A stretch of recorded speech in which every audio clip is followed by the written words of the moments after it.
Hi, I'm Nicholas Cully. I'm the Group Sales Director for the Sovereign Group. I was based in Dubai for nearly 11 years, where I was the Managing Director of Sovereign Middle East.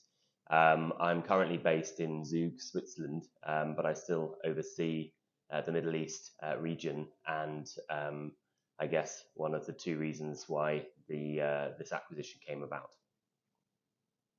And I'm Nazar Musa. I'm the CEO of Pro Partner Group.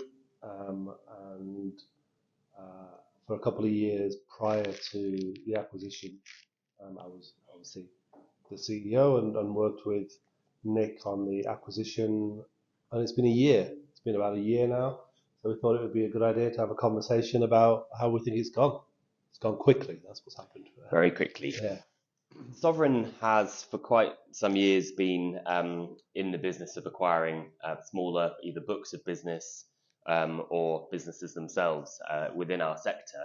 Um, we'd had a lot of success with a couple of acquisitions that we did one in Portugal, one in Gibraltar, to name just a few. And the Middle East had become a big focus of our growth strategy.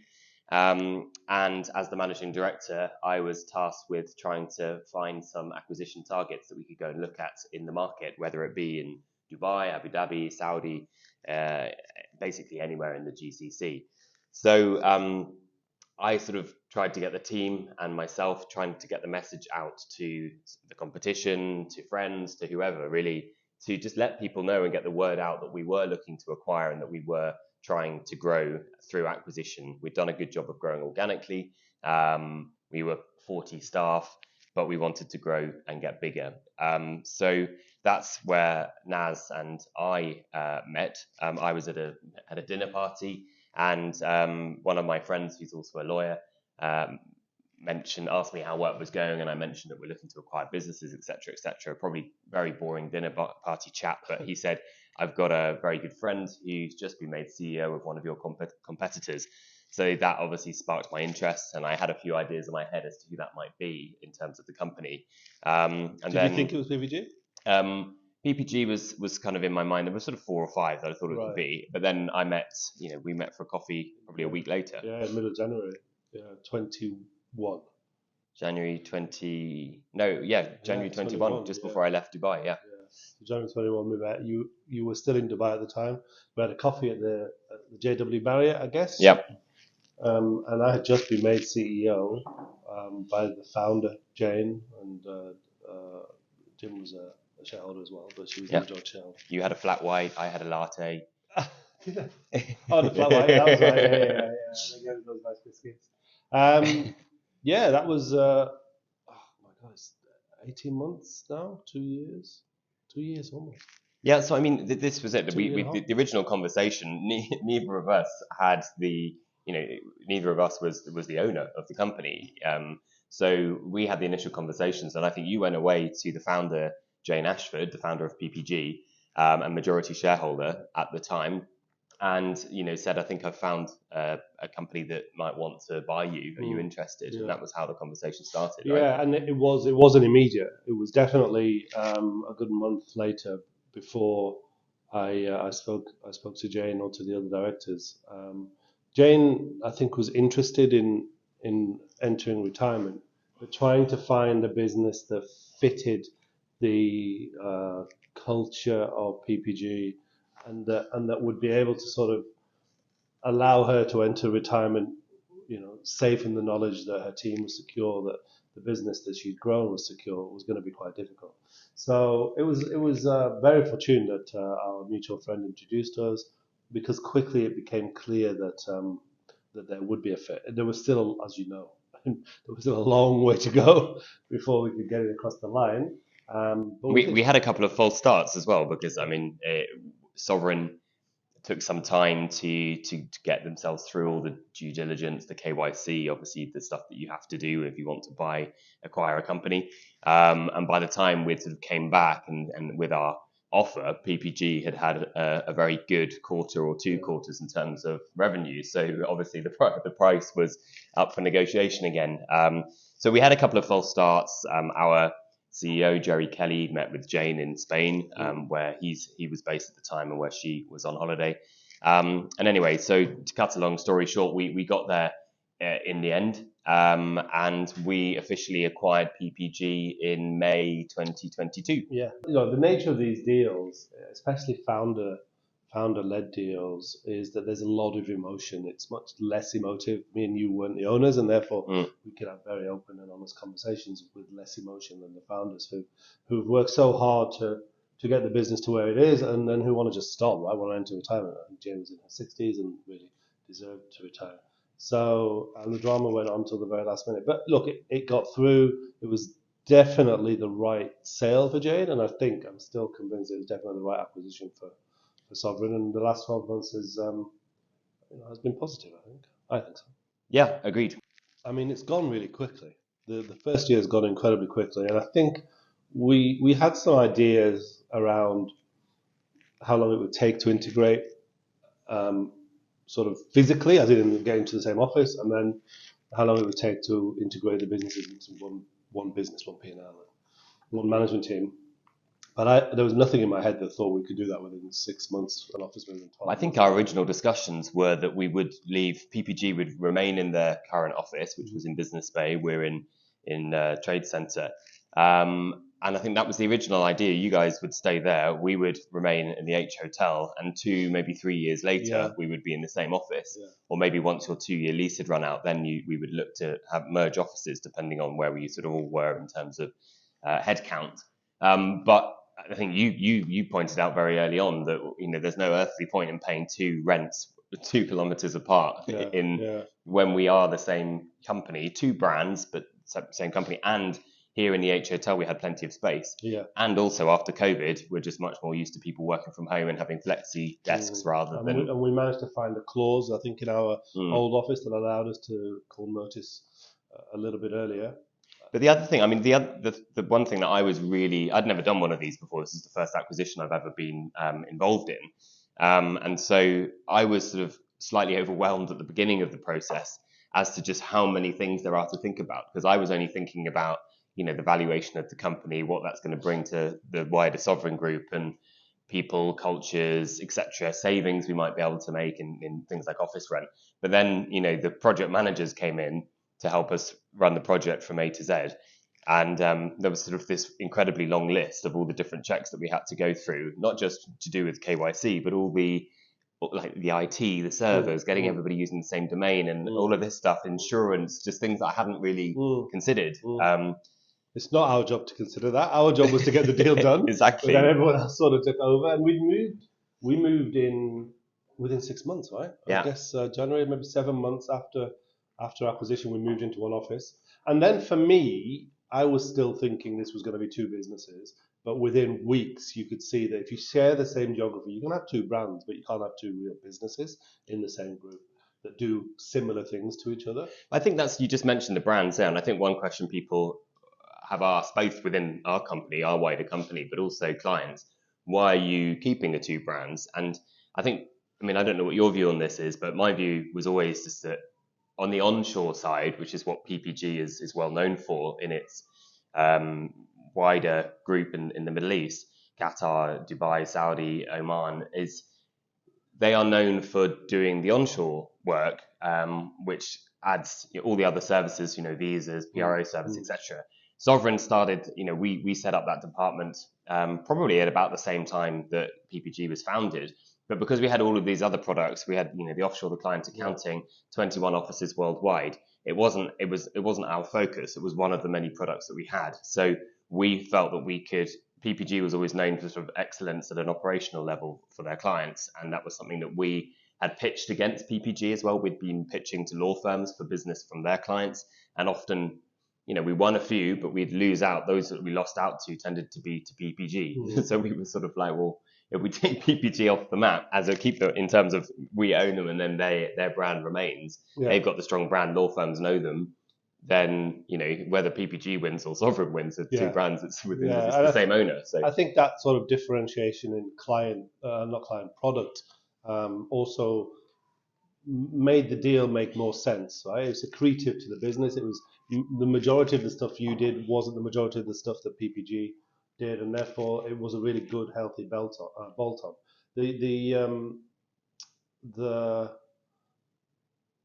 the operational side differs between onshore and offshore, and therefore our focus on onshore and the PRO work that you have to do and all the sort of relatively manual part of our business was always going to benefit the group. And so keeping both brands makes all the sense in the world. I mean, we also, one of the big reasons why we wanted to acquire PPG as well was we have an ADGM license in Abu Dhabi, and we had a couple of local corporate nominees, as we call them, for helping people set up companies there. But PPG's presence in Abu Dhabi is by far and away the best, and we have a big team now in Abu Dhabi through PPG, and Sovereign just couldn't compete, and we could never find employees who wanted to either they wanted to live in Dubai and commute to Abu Dhabi, which wasn't working.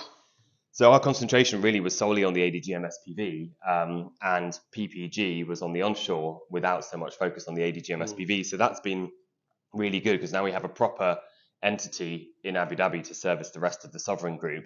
The rest of the Sovereign Group sends leads into PPG in Abu Dhabi. So it's just kind of, that was one area where it just worked quite well. It was a nice add-on for Sovereign. But yeah, I mean, 100%, and we recognise the need to have boots on the ground. That's why our office was there, and that's why we were successful. We continue to be successful in Abu Dhabi.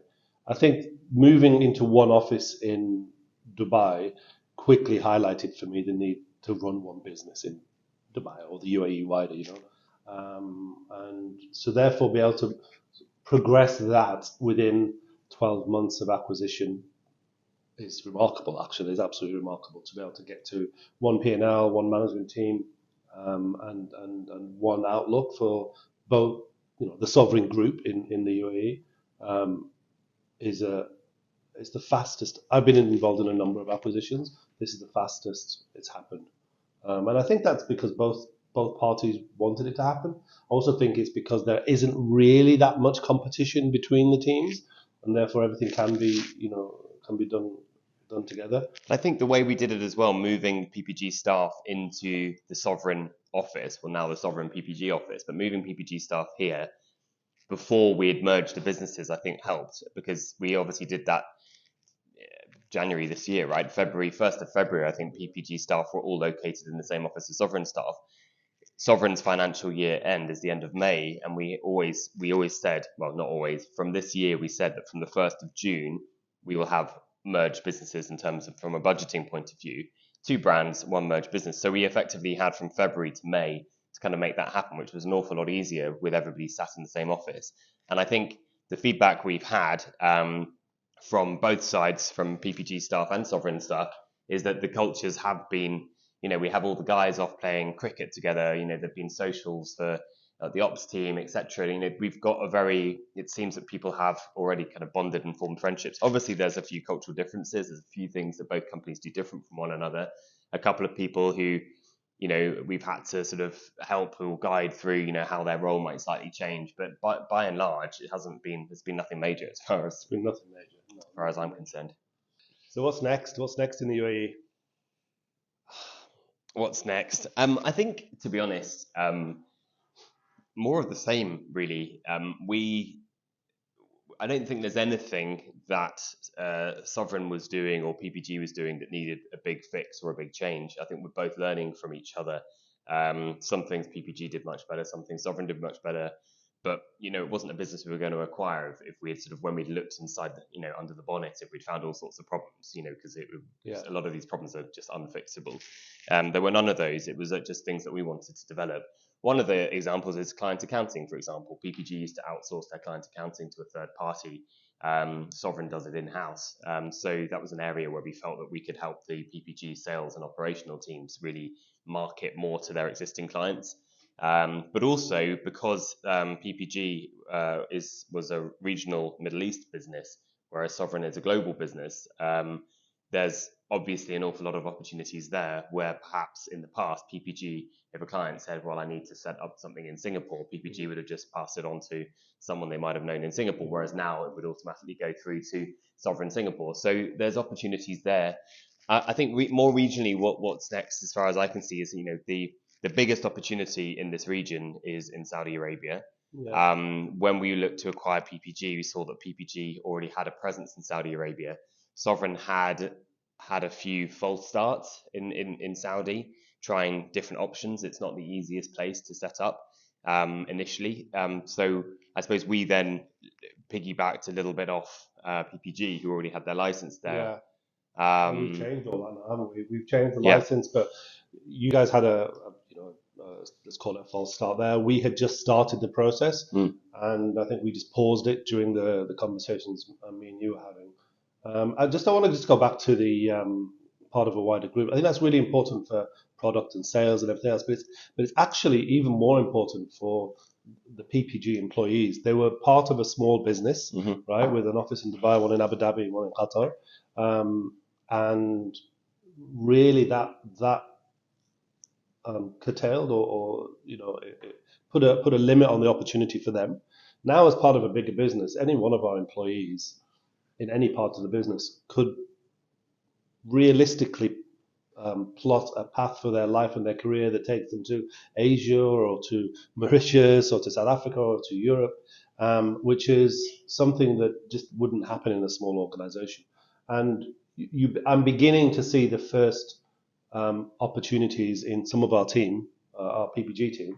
Um, and I think I would guess that in the next 12, 18 months, somebody's going to be Relocating to another relocating. office. Yeah, and there's a couple of names in my head that I think will actually be the ones, but that is a massive, massive thing. When you are a small business, family owned, founder led, you are that. You can't be much more than that. And now part of a wider group, yeah, we've got product that we can cross sell, and we've got jurisdictions that we can cross sell. But more importantly, I think it opens up the Yeah. doors for employees massively. And I mean, if PPG staff starts meeting and talking to Sovereign staff, originally Sovereign staff, we're all Sovereign staff now, then they'll see a number of examples, like tens, 20s, 30s of examples of people who have moved from, I Well, myself, you're one of them, yeah. I've moved 3 times. So yeah, it is a definite Yeah, possibility. yeah. And that really doesn't exist very much in businesses here in the UAE. Really, most of them are small local businesses. Yeah. So yeah, and then there is the wider remit. There's the wider opportunity of obviously Saudi Arabia has great potential as a business because the market has great potential. We just got to get it right this time. Neither of us can afford to have another hiccup, which we won't, of course. Obviously, there's an existing PPG presence in Qatar where Sovereign didn't have a presence before, so that opens up significant opportunity, I think, for Qatar. And then Sovereign have the office in Bahrain with the new incubator that's there as well. Yep. And that's going to drive that business and then also drive cross business between all the jurisdictions. Yeah, I mean, touching on Bahrain, the incubator is something that, again, that was an acquisition we looked to make in Bahrain. We were going to buy a business that was already formed with sort of 70 companies in this one incubator, which is a license that the Bahrain government offers to startup companies. So for 2 to 3 years, they can be on this special incubator license, which is cheaper, and they can have this sort of co-working space as their office. The acquisition we tried to make didn't go through. So we thought, actually, why don't we just set up our own? So we've moved into brand new sort of swanky offices. I think we've got up to 40 licenses, so wow. 40 flexi. There's a couple of small offices, so people can actually sit in a closed door office. We've sold a couple of those already, and then the rest is all virtual space. But it's a huge office, and that obviously we need to fill that office in order to make it profitable.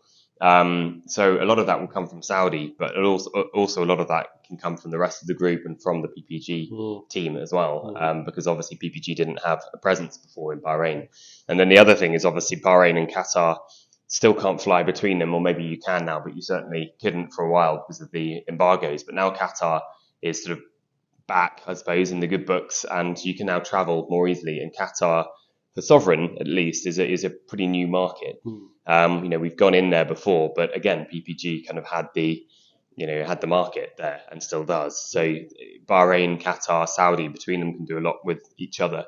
But I think the borders have opened. I mean, I think the diplomatic relations they've opened both consulates, both embassies in the last couple of weeks. So I think. Back in business. Yeah, we're back in business. And you're right, from Bahrain into that eastern province to Khobar to Doha, it's just a causeway, right? It's just a bridge that should allow us to do some decent business from the eastern province. And then with our new sort of sovereign PPG Saudi Arabia business based out of Riyadh, the aim is to develop quickly. I think regionally it's the market with the biggest opportunity, and now with the backing of a bigger group and with the regional presence we already have, I think Saudi is going to be very exciting in the next 12 months. There's also, let's not forget Oman as well. I mean, Oman is, I think it's forecast to be the fastest growing economy in the GCC next year or this year.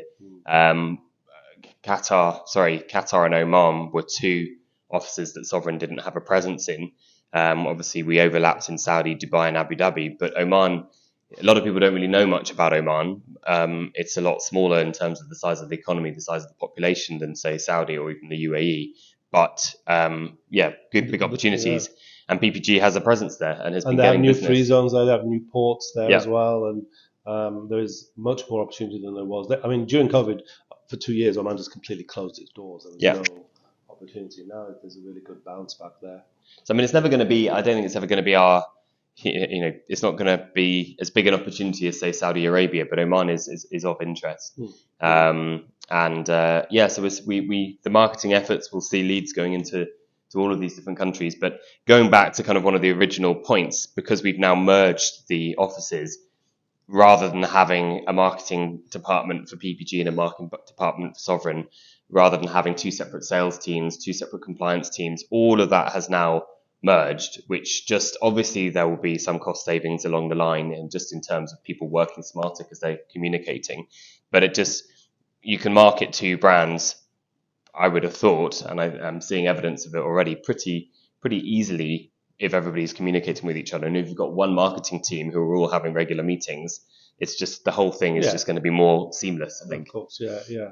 I mean, it hasn't all been plain sailing, and as we look to the future, we are kind of seeing some areas of challenge. Do you want to touch on some of those, Naz? Yeah. So from a PPG point of view, the biggest was now we're part of a much bigger business, which is regulated in certain jurisdictions and is definitely regulated in its offshore work here. They came with a lot of KYC and compliance. We'd always been a very conservative in terms of risk business anyway. So when you guys did DD and looked at all businesses, there wasn't many that were of concern.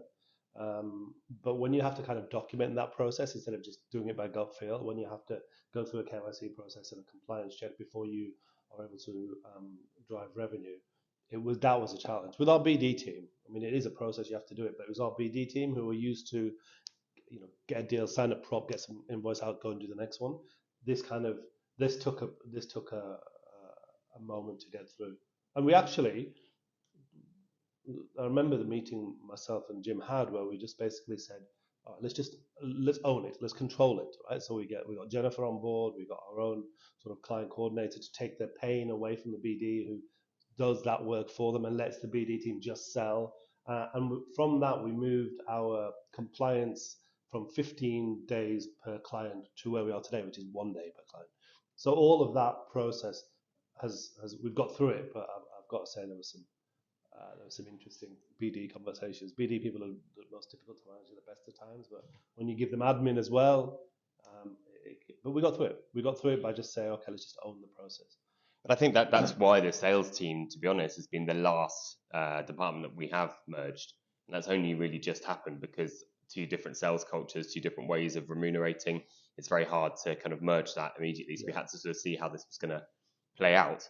We also have a group's CFO that was very direct about making our numbers, right? So we couldn't take their focus away from anything except hitting the current financial or the last. Everything can be blamed on the CFO. That's fine. Yeah. He'll never hear this. No, never. But yeah, I mean, the introduction of corporate tax in the UAE as well is something that we've got to wrap our heads around because, for the 12, 13 years that I've been based or coming to the Middle East, it's obviously never been something that we've had to worry about, which is the luxury of doing business here. So we have, one area we've looked at is hiring a tax expert, a tax lawyer to work in-house for Sovereign, because more and more companies are going to come to us, particularly on the onshore side, with questions around tax. How does the VAT work? We do that advisory stuff already, but if they're, let's say, a British company coming to the UAE, there's tax in the UAE. How does it work? Withholding tax, etc. So that's one area that we think we look to develop, and obviously we would charge for that service. And it gets complicated when you actually look jurisdictionally as well, right? So Yeah. Saudi is different to the UAE, which is different to Qatar and Bahrain and Oman, and then you have to start to think about withholding tax between these countries, these entities. You have to think about. But I think that's one of the great advantages of now having a bigger footprint over the Middle East collectively as two brands. What might work for one company in the UAE might work better for another company in, say, Bahrain. So if the UAE loses out, it doesn't matter because it's still staying within the group and going to Bahrain, whereas previously it was going to a competitor, PPG in Qatar, for example, if the UAE didn't work. So it's quite interesting. So those are, I mean, that especially the regional taxation regime is a challenge, but it's not a challenge brought about by the deal. It's not a challenge brought about by the business. It's the environment that we live in that constantly changes. And we've been used to that for years, right? We've always had the threat of various different things being brought in, and then you get the rumor mill in Dubai. Dubai is a very small place when you're in this industry. Everybody's talking about it. Everyone has a different opinion. We've seen it with property holding. We've seen it with tax. We've seen it with VAT. That was a rumor for ages, and then it just came in. And these things aren't always brought in cleanly. There's always teething problems. There's always like dates which you have to hit. You have to do all your filing by a certain date, but then no one knows quite what happens if it doesn't happen. And then they change the date just before. And they change the date just before. So it's just the nature of doing business in the UAE. It is still considered an emerging market, and these are the things that happen in emerging markets. So, but that's why we have often succeeded where others have failed, because we've been here since Sovereign's been here since 1997 and has a pretty good idea of how the market works, and we've built very good relationships with the authorities, as has PPG, and we're now utilizing some of PPG's relationships and vice versa. But I need to stop myself from saying we or they and us, because we're all one entity now. But we're so used to saying that it will take a bit of time. But you get my point. It's sort of we have more of a reach now to make these things happen and make it easier. 100%. So, was it a good acquisition? The $1 million question. I think absolutely. I think from the start, from our first coffee to sitting here today, it's been, we've certainly had our moments. I mean, not you and I, but the businesses, it's been difficult. We've had different ways of looking at particularly things like compliance.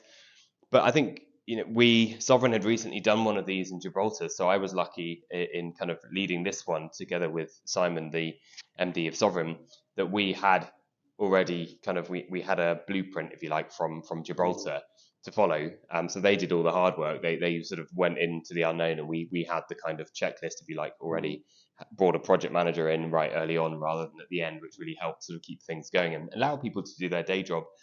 So I think it was the cultures have worked really well. One of the things that attracted us to PPG in the first place, the people are all really nice. And I think, we've already kind of started attending some common, training sessions, conferences, etc. And the PPG staff that have come to those conferences have been welcomed with open arms by Sovereign, and just seems to be natural. So I think, and then business wise, which is obviously what the CEO wants to know about and the shareholders, with merging the budgets from the 1st of June this year, we are seeing opportunities. We're seeing cost savings. So I think, from that point of view, things are only going to get better. And then our growth, we can do it twice as well with both brands than we could have done either as PPG or as Sovereign before. So I think for me, that's what's really exciting. It's about how we grow together now in the Middle East under the two brands, but with one team. Yeah, I agree. I think it's been a good sale from the other side of it. I think that, I mean, I've got a piece of paper somewhere that I'll show you one day, but not quite, where every week I would write down the percentages of how, if I thought this deal was going to happen or not. And that was never driven by Sovereign. I'm ever the optimist. I'm glass half full, so it was always 99% for me. No, we got down to 20 and 10 at one point, but it was never on your side. It was just the dynamics of selling a family business. There's a lot of, like we talked about before, there's a lot of emotion involved, and trying to get through that emotion isn't always easy, but it happened in the end. And I think of all of the acquisitions that or exits that I've been part of, this has been the smoothest. It really has. There's very, very little cultural difference. There's very little conflict because we don't really sell the same things in a lot of places. And so it's been incredibly smooth. Of course, it's come with headaches and hiccups every now and again, but that's just running a normal business. I think that the opportunity now is for the Middle East region. Obviously, the UAE is quite mature in both of our businesses, but Bahrain, also Saudi Arabia, Oman. I think the Middle East will, if it isn't already, will very quickly become the biggest part of the Sovereign Group. Is it? Is it close? Yeah, I mean it's number 2 currently. On to go then. Yeah, so we've got hard work. So here's to the next year. Here's to the next one. Let's do this again in 12 months. We'll do this every year, forever. Yeah.